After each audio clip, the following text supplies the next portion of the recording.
Angkatan Laut Rusia menembak rudal ke sasaran pantai dari Laut Barents.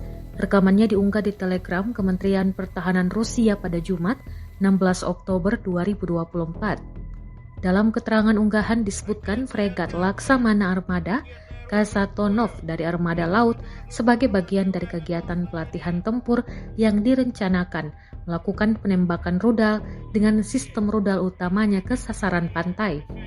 Penembakan praktis dilakukan dari Laut Barents dengan rudal jelajah kaliber pada posisi sasaran yang terletak lebih dari 1.300 km jauh di medan perang Chisa di wilayah Arkhangelsk. Rekamannya pun menuai berbagai komentar dari warganet.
Download Tribun X sekarang, menghadirkan lokal menjadi Indonesia.